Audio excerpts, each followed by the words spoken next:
virtual talk show dengan tema Arbitration and Mediation to Boost Up Sustainable Development Goals. Sesi pertama akan dibawakan oleh Profesor Supancana yang akan membahas mengenai definition of arbitration dan juga mediation. Sebelumnya, mungkin saya akan memberikan sedikit background nih ya dari Profesor Supancana, agar kita bisa lebih kenalan, lebih dekat lagi, lebih dalam lagi. Nah, Profesor Supancana merupakan Chief of Advisory Board at BIMC dan juga co-founder at BIMC.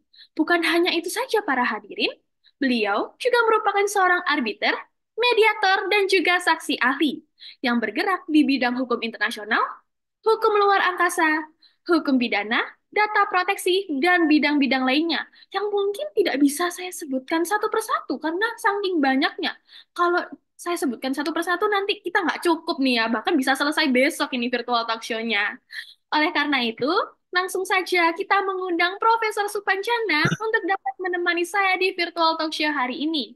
Selamat siang, Profesor. Selamat siang. Siap, Annabel. Gimana kabarnya Profesor hari ini? Baik, kabarnya sehat dan saya sangat senang bahwa ada inisiatif seperti ini. Kalau boleh tanya, Annabel ini UPH Surabaya atau Jakarta? Saya UPH Surabaya, Prof. UPH Surabaya. Oh ya, oke. Salam Nah, kenal ya, Annabel, dan salam kenal buat teman-teman semua. Ya. siap. Terima kasih banyak juga, Profesor. Nih saya yang jujur agak deg-degan nih ya, saya bisa berkesempatan langsung berbincang dengan Profesor. Ini sangat amat eh, suatu kehormatan bagi saya. Nah, mungkin kita bisa mulai ke pertanyaan pertama nih, Prof, mengenai arbitrase dan juga mediasi. Mungkin teman-teman yang hadir di virtual talk show ini masih belum tahu apa itu pengertian dari arbitrase dan juga mediasi. Mungkin Profesor Supancana sendiri boleh menjelaskan mengenai para hadiran apa sih arbitrase dan juga mediasi ini? Baik, terima kasih, Annabel. Jadi, sebelum kita sampai kepada definisi apa yang dimaksud dengan arbitrase, apa yang dimaksud dengan mediasi dan lain sebagainya. Mungkin pertama-tama saya ingin sampaikan apa yang disebut dengan anatomi penyelesaian sengketa. Ya, ini sesuatu yang sangat perlu dipahami. Jadi secara umum kalau kita lihat penyelesaian sengketa itu kita bagi dua besar. Satu, penyelesaian sengketa melalui proses adjudikasi. Ya. Dan yang kedua, penyelesaian sengketa melalui proses non-adjudikasi. Penyelesaian sengketa melalui adjudikasi itu kita bagi dua. Ya. Yang satu adalah litigasi, dan yang kedua adalah arbitrase. Jadi arbitrase termasuk yang adjudikasi. Sedangkan non-adjudikasi itu adalah penyelesaian sengketa yang sering kita sebut dengan Alternative Dispute Resolution atau ADR. Ya. Basisnya adalah negosiasi.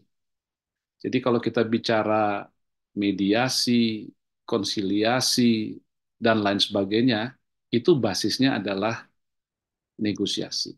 Tapi negosiasi itu ada yang direct negotiation, ada yang indirect negotiation, ada yang structured negotiation process, ada yang unstructured negotiation process. Jadi pertama tentu eh, pemahaman sederhana. Ya, saya tidak akan mulai dengan hal-hal yang teoritik begitu ya.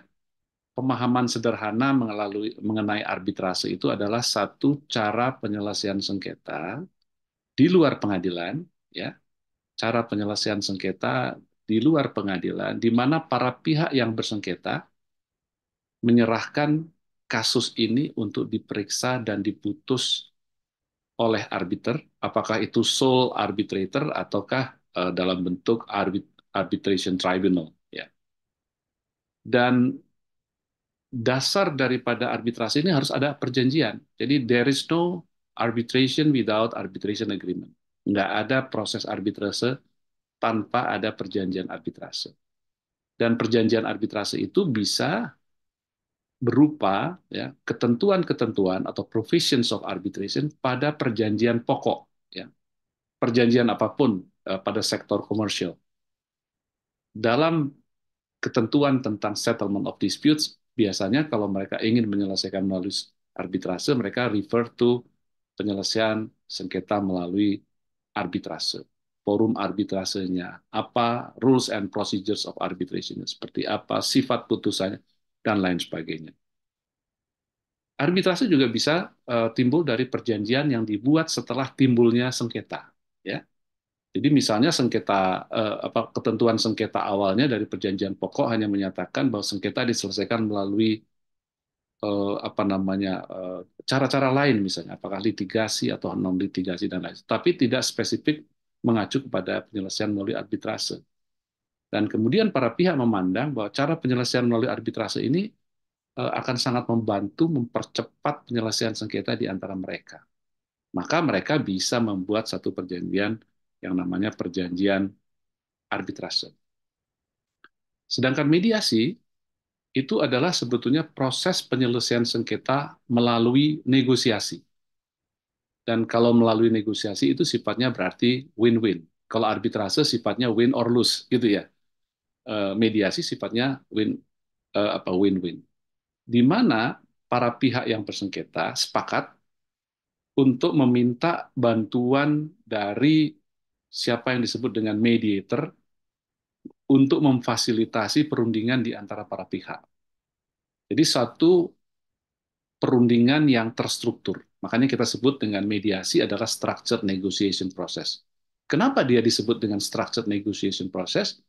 Karena ada kesepakatan awal, kemudian ada agenda item, ada pertemuan plenary, ada pertemuan terpisah, dan lain sebagainya secara terstruktur yang dibantu oleh seorang mediator.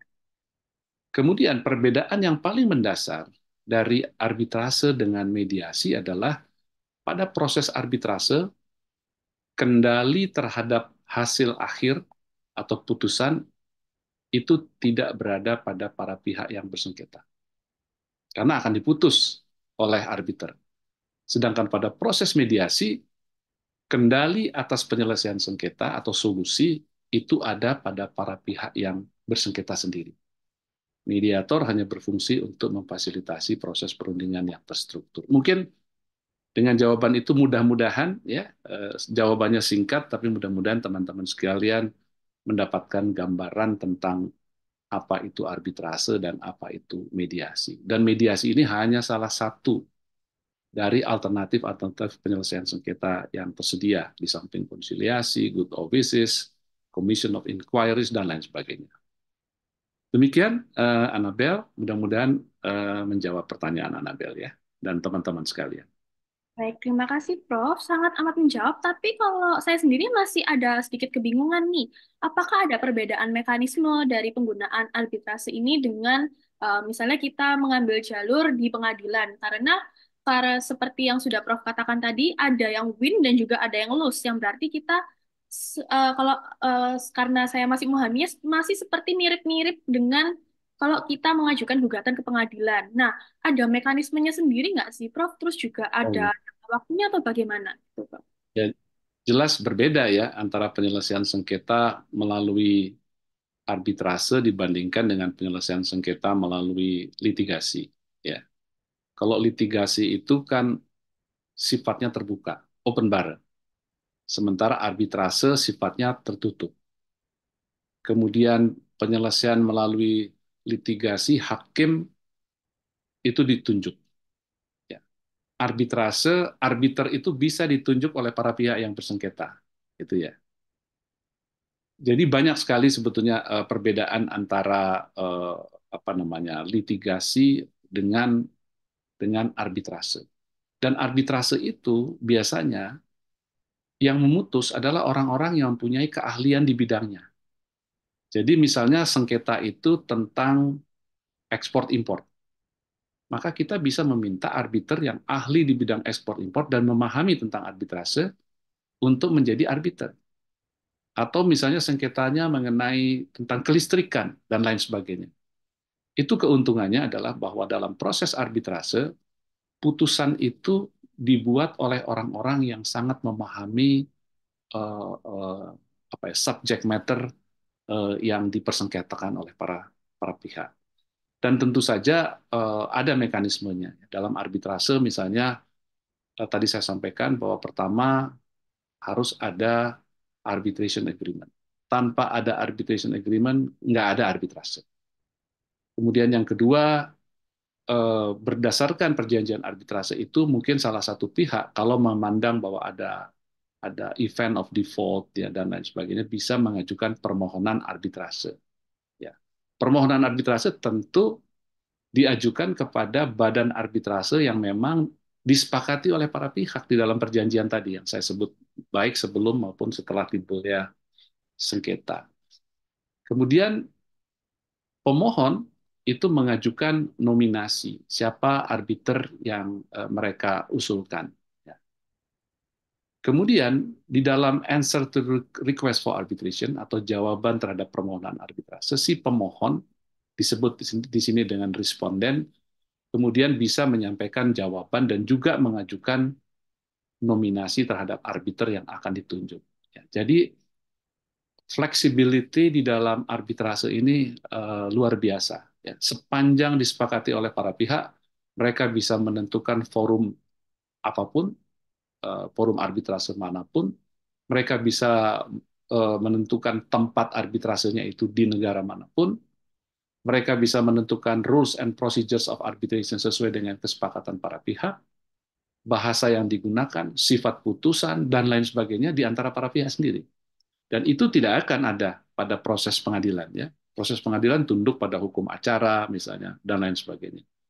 Itu yang menjadikan, kemudian dalam prosesnya, setelah terbentuknya misalnya majelis arbitrase, maka ketua, ya, disebut dengan President of Arbitration Tribunal, itu akan apa namanya menawarkan semacam term of reference. Ya, saya berbicara tentang arbitrase internasional ya, pengalaman di arbitrase.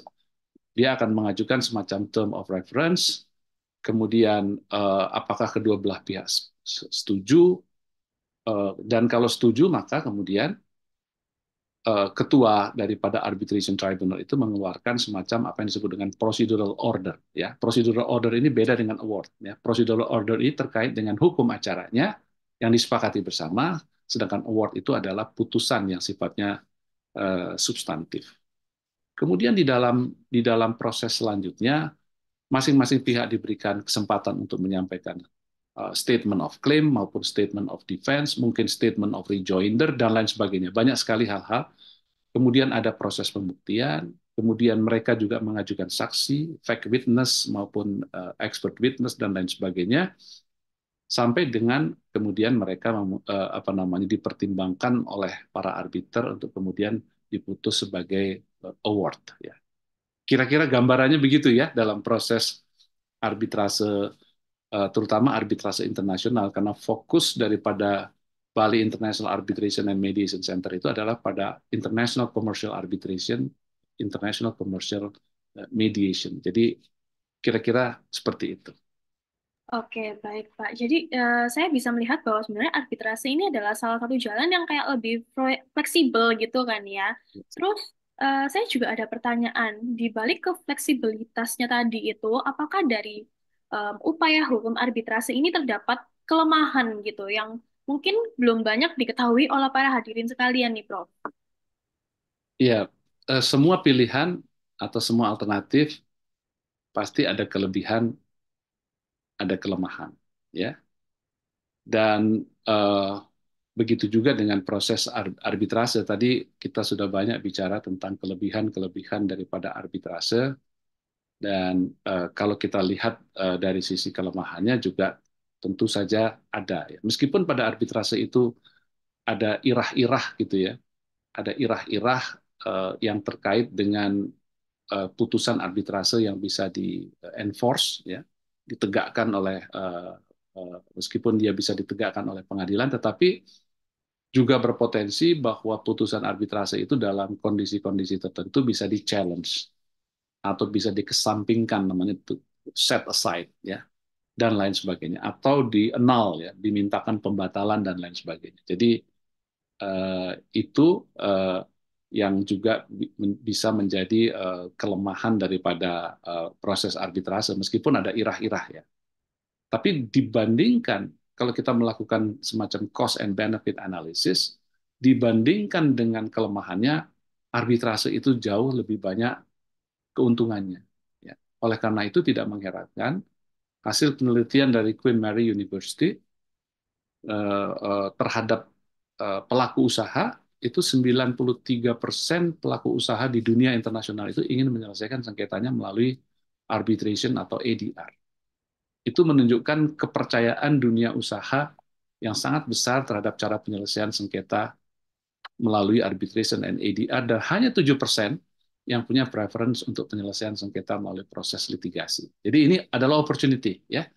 Dan teman-teman nanti yang memang menjadi satu specialized di bidang arbitration and ADR, bukan hanya mediasi tapi ADR yang lainnya, tentu ini adalah suatu opportunity untuk mengembangkan karir secara profesional. Dan kalau dicermati dan silahkan di googling, ya, income dari seorang professional arbiter itu juga cukup cukup menjanjikan, ya, cukup menjanjikan. Begitu, Annabel. Oke, baik, Prof. Tapi saya juga penasaran. Kalau dari saya sendiri itu Ya. cukup jarang untuk mendengar mengenai upaya arbitrase ini di dalam negeri. Jadi, apakah memang jarang digunakan atau bagaimana nih, Prof? Atau mungkin para pengusahawan di dalam negeri, terutama di Indonesia ini, lebih memilih untuk menggunakan jalur di pengadilan? Atau mungkin mereka justru belum teredukasi mengenai upaya hukum ini? Atau bagaimana nih, Prof?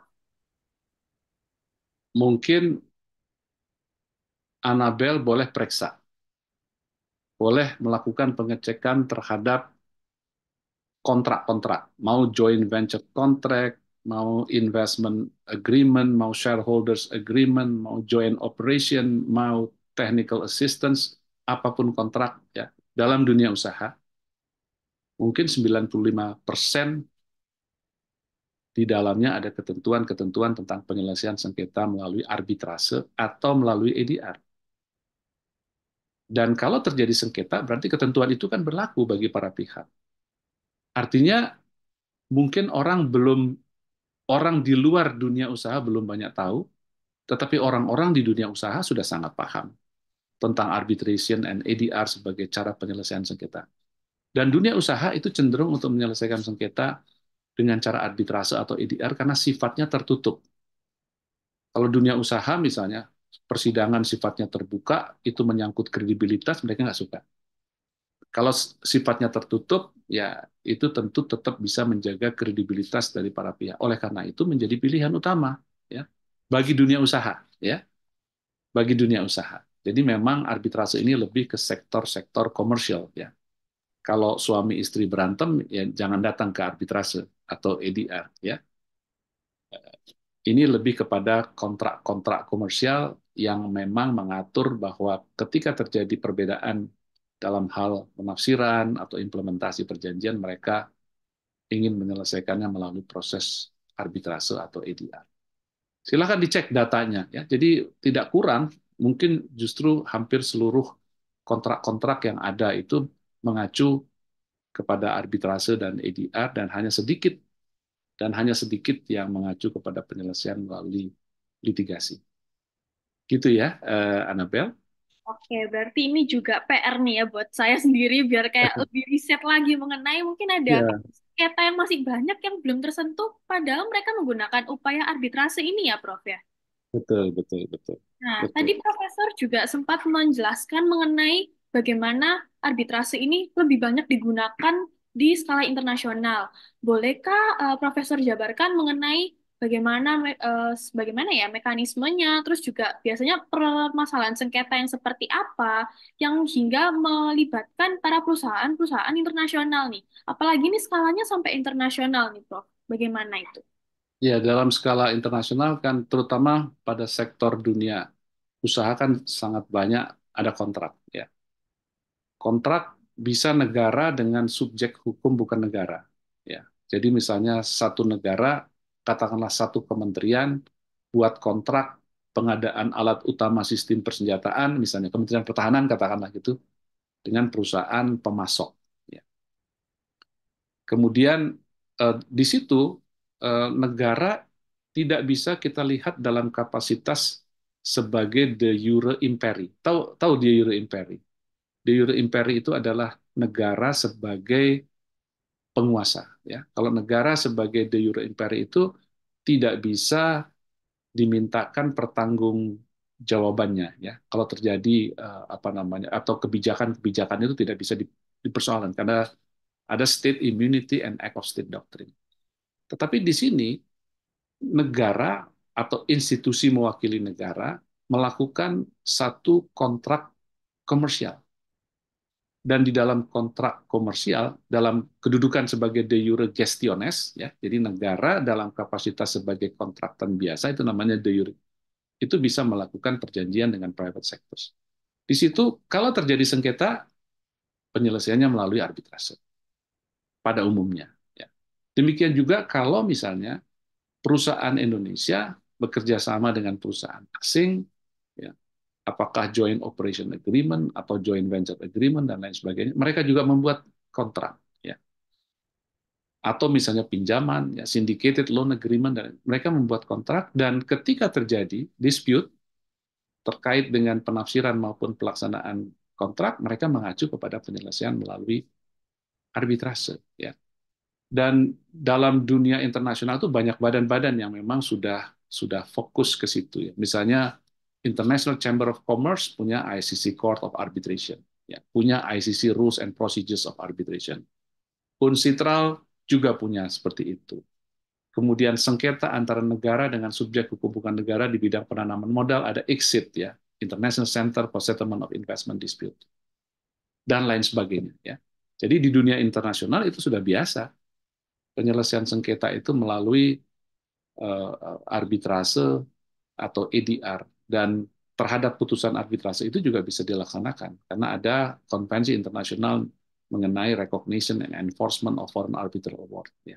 Jadi di dunia internasional ini sudah menjadi satu keadaan umum dan mungkin common practices and best practices.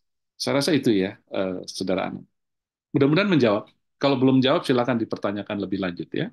Sudah sangat menjawab nih, Prof. Tapi karena dari tadi kita udah membahas mengenai arbitrase, mungkin juga mediasi nih, Prof. Mengenai kalau apalagi di skala internasional, bagaimana apakah setiap pihak harus bertemu, bernegosiasi, atau bagaimana tuh, Prof, kira-kira? Oh iya, ya. Ya, dari awal tadi saya katakan bahwa penyelesaian melalui alternative dispute resolution, termasuk mediasi, ya, itu adalah proses penyelesaian sengketa yang dasarnya adalah negosiasi. Tetapi dalam proses mediasi ini adalah negosiasi yang terstruktur, yang difasilitasi oleh pihak ketiga yang netral, yang independen, yang impartial gitu ya, eh, eh, tidak memihak ya, dan lain sebagainya, dan netral dan lain sebagainya, untuk sebetulnya memfasilitasi atau membantu para pihak yang bersengketa itu untuk mencapai satu solusi yang dapat diterima kedua pihak. Jadi dalam proses mediasi ini bukan persoalan siapa yang salah, siapa yang benar, ya. Tetapi bagaimana menyelesaikan sengketa di antara mereka agar ada solusi. Saya berikan contoh yang sederhana ya. Pada waktu krisis moneter di tahun 90-an, mungkin adik-adik belum pada lahir ya, belum pada lahir ya. Itu banyak perusahaan-perusahaan yang meminjam katakanlah pendanaan dari donor-donor atau lender di luar negeri yang karena krisis moneter tidak bisa mereka memenuhi kewajibannya untuk melakukan repayment, ya, pembayaran kembali terhadap pinjamannya. Dan itu karena sesuatu yang beyond their control, berada di luar kemampuan mereka. Ya. Nah, pilihan daripada lender adalah mempilotkan perusahaan itu, ya, atau mencari jalan keluar untuk menyelesaikan. Ya. Nah, kemudian para pihak bisa saja kemudian meminta bantuan mediator yang profesional, yang impartial, yang neutral gitu, untuk membantu melakukan negosiasi. Misalnya, pihak lender menginginkan bahwa ada kepastian bahwa uang yang dipinjamkan itu bakal dikembalikan, ya kan? Kemudian pihak borrower, pihak yang melakukan pinjaman, ingin ada semacam apa ya, eh, kelonggaran jangka waktu untuk melunasi hutangnya, kan katakanlah begitu ya. Dan kemudian mereka bisa bernegosiasi. Itu yang disebut dengan restrukturisasi hutang. Jadi restrukturisasi hutang yang dimediasi oleh mediator. Pada waktu itu yang banyak berperan sebagai mediator adalah teman-teman kita dari Bank Dunia pada waktu itu. Dan itulah kemudian menjadi cikal bakal dari pembentukan di Indonesia yang disebut dengan Pusat Mediasi Nasional ya, atau PMN. Jadi mediasi ini adalah terbukti pada saat itu menjadi satu cara yang sangat eh, efektif di dalam membantu para pihak yang bersengketa yang bukan karena itikat buruk, tetapi karena ketidakmampuan mereka memenuhi prestasi karena sesuatu yang di luar kemampuan mereka untuk kemudian apa namanya melakukan perundingan termasuk restrukturisasi hutang dan lain sebagainya sehingga bisnisnya bisa berjalan. Ya, seperti yang misalnya sekarang terjadi, mungkin kalau baca 2-3 hari ini ada satu pabrik tekstil yang sangat besar di Indonesia yang namanya Sritex yang ada di Sukoharjo, Jawa Tengah gitu ya. Itu berdasarkan putusan pengadilan di Semarang itu dinyatakan pilot gitu ya. Tapi pilot itu kan bukan sesuatu yang sederhana. Kalau pilot itu kan berarti harus lay off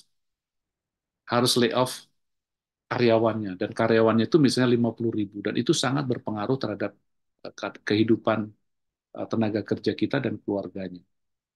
Maka pemerintah kemudian ambil posisi untuk mengurangi tingkat pengangguran atau mencegah apa namanya bertambahnya tingkat tingkat pengangguran dan untuk juga mengatasi jangan sampai perusahaan-perusahaan di bidang tekstil yang sangat dibutuhkan di Indonesia ini kemudian hancur, maka kemudian pemerintah mengambil langkah-langkah. Termasuk misalnya nanti kemungkinannya adalah memediasi antara Sritex dan pihak-pihak yang memberikan pinjaman kepada Sritex. Jalan keluarnya seperti apa nanti itu diserahkan kepada para pihak.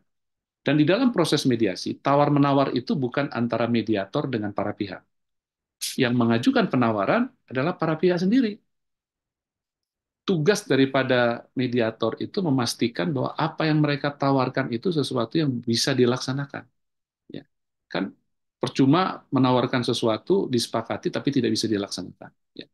Tugas dari seorang mediator itu memastikan bahwa apabila tawaran-tawaran itu disampaikan dan diterima, mutually acceptable, maka dia harus bisa dilaksanakan. Disitulah seni dan expertise dan keahlian dari seorang arbiter. Jadi dia harus punya communication skill yang bagus, dia punya listening skills yang bagus, tapi juga dia harus memiliki psychological skills dan punya teknik-teknik tertentu ya untuk membantu para pihak agar suasana negosiasi itu konstruktif. Kira-kira seperti itu lah. Singkatnya tugas mediator dan proses mediasi. Oke, baik Prof. Ya. Profesor sudah sempat memberikan contoh kasus nyata di Indonesia, kepailitannya Sritex yang menjadi huru hara kan ya di masyarakat di media sosial nih ya kan. Nah, kalau saya sendiri juga mau tahu nih, Prof, mungkin ada atau satu apa dua contoh kasus yang penyelesaian sengketanya itu arbiter, yang mungkin belum pernah saya dengar sebelumnya nih, Prof. Mungkin bisa jadi informasi baru nih buat para hadirin.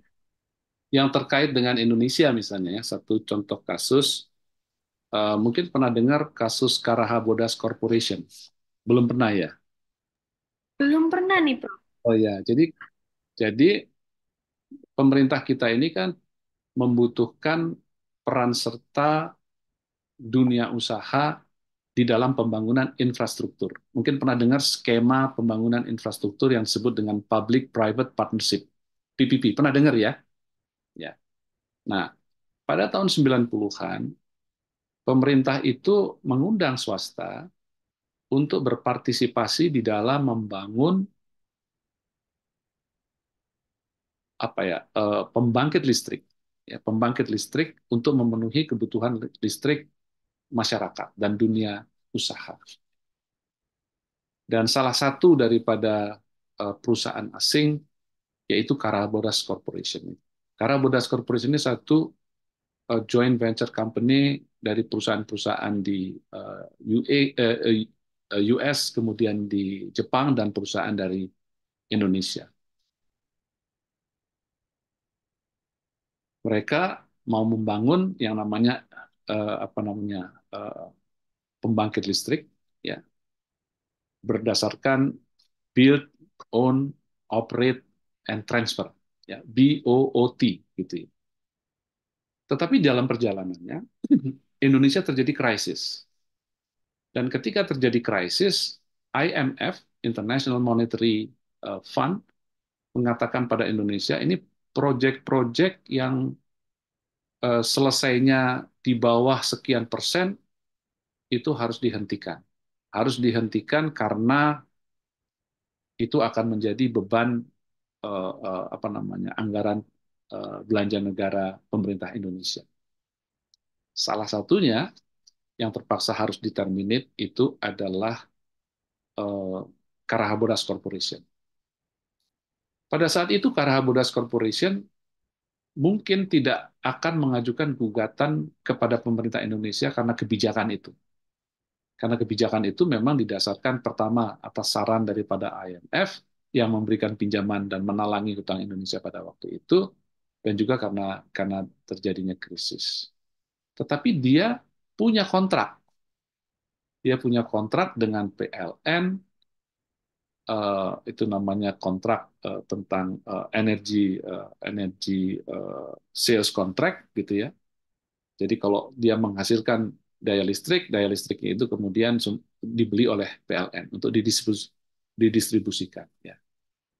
Tetapi dia juga punya perjanjian dengan Pertamina dalam Joint Operation Agreement karena terkait dengan penggunaan pembangkit listrik tenaga panas bumi. Karena panas bumi itu pada waktu itu masih berada kewenangannya di bawah Pertamina. Nah, kemudian Carabodas Corporation mengajukan gugatan kepada Pertamina, ya, di ICC di Paris, ya. Kemudian diputus. Itu salah satu contoh, ya. Tapi banyak contoh-contoh lain sebetulnya sangat sangat banyak, ya. Tapi itu salah satu contoh ketika terjadi krisis, mereka punya perjanjian arbitrase, mereka ada yang mengalami kerugian, kemudian mereka mengajukan gugatan dan kemudian diajukan gugatan itu kepada apa namanya arbitrase internasional, ICC pada waktu itu. Begitu mungkin salah satu contohnya ya, Annabel. Oke, baik Prof. Jadi sebenarnya banyak banget para perusahaan yang emang menggunakan upaya hukum ini, gitu kan ya Prof ya. Jadi Ya, emang asing kan ya namanya ya, arbitrase ini. Nah, Prof, saya juga ingin bertanya, ini kan mengenai topik kita hari ini, Sustainable Development Goals. Kalau menurut Profesor Supancana sendiri, apakah SDGs atau Sustainable Development Goals ini adalah program yang masih relevan gitu kan ya. Karena digadang-gadang akan terwujud di tahun 2030. Kalau menurut Profesor sendiri bagaimana? ya. Mungkin tugas saya hari ini sebetulnya lebih fokus memberikan gambaran secara umum ya tentang arbitration and mediation atau arbitration and ADR. Tetapi I'm not the expert on the SDGs ya, Sustainable Development Goals. Tetapi kita tahu bahwa mungkin pernah dengar namanya Paris Agreement. Tahu ya, Paris Agreement 2015, di mana setiap negara, ya setiap negara mempunyai komitmen untuk melakukan transisi dari energi yang berbasis fosil atau fossil based energy kepada new and renewable energy.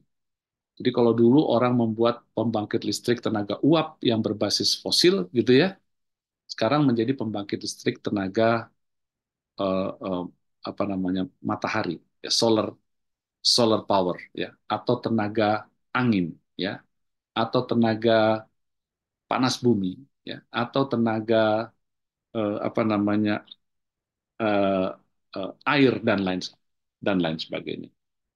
Kenapa itu perlu dilakukan? Karena kalau kita tidak mengurangi pemanfaatan energi berbasis fosil, maka kita tidak bisa menurunkan, eh, tidak bisa mengendalikan peningkatan panas di bumi itu di atas 1,5, di bawah 1,5 derajat Celcius.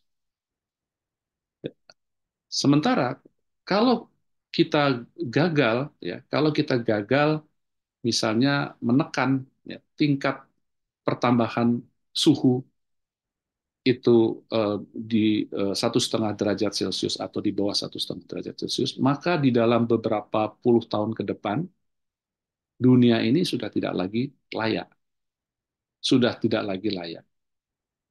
Nah, untuk itulah negara-negara membuat komitmen dan salah satu bentuknya adalah apa penciptaan pembangunan yang berkelanjutan yang kita kenal dengan 17 komitmen tentang Sustainable Development Goals. Ya. Sustainable Development Goals itu sebetulnya asal mulanya kalau dulu namanya Millennium Development Goals. Mungkin pernah dengar ya MDGs. Dalam sekian tahun kita akan mengurangi setengah angka kemiskinan, 50% angka kemiskinan. Dan salah satu tokohnya ini adalah mantan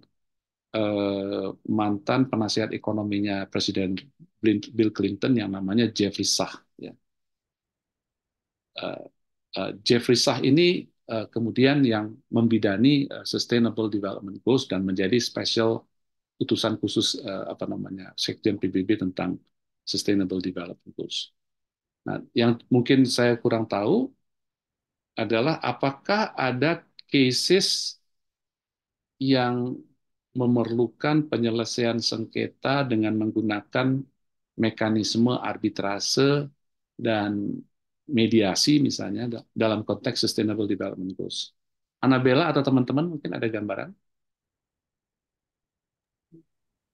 Kalau saya sendiri karena melihat SDGs ini punya banyak sekali tujuan kan ya, Prof, hingga 17, saya merasa ketika suatu negara, karena ini adalah tujuan bersama dari tiap-tiap negara, saya merasa bahwa pasti setiap negara memiliki yang namanya sengketa. Dan saya mulai berpikir apakah arbitrase dan juga mediasi ini adalah salah satu jalan yang bisa membantu kita untuk mencapai 17 tujuan yang telah dibentuk tadi. Untuk mekanismenya sendiri, saya hanya terpikirkan hingga yang telah Profesor sebutkan tadi mengenai arbitrase dan mediasi. Kita harus mediasi secara terstruktur dan juga lain-lainnya. Oleh karena itu, ini menjadi apa ya, kayak seperti terobosan baru atau mungkin telah ada sebelumnya. Itu saya mau kulik-kulik kembali sih, Prof. Masih belum pernah terpikirkan apakah arbitrase dan juga mediasi ini benar-benar salah satu cara yang efektif gitu, Prof. Ya, memang mediasi dan arbitrase dan mediasi itu bisa bisa digunakan sebagai cara efektif untuk menyelesaikan berbagai sengketa ya. Misalnya sengketa konsumen, kan ada misalnya Badan Penyelesaian Sengketa Konsumen ya. Sengketa yang terkait dengan ketenagakerjaan. Ada yang namanya penyelesaian perselisihan hubungan industrial ya. Kemudian ada penyelesaian sengketa yang terkait dengan intellectual property rights ya. WIPO punya mekanisme penyelesaian sengketa dan lain sebagainya.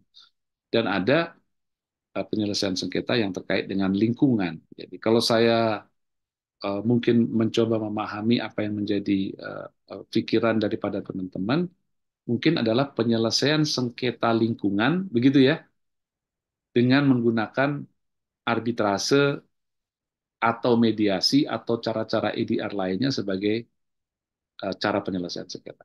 Dan dalam konteks itu sengketa itu bisa antar negara, state against state, ya.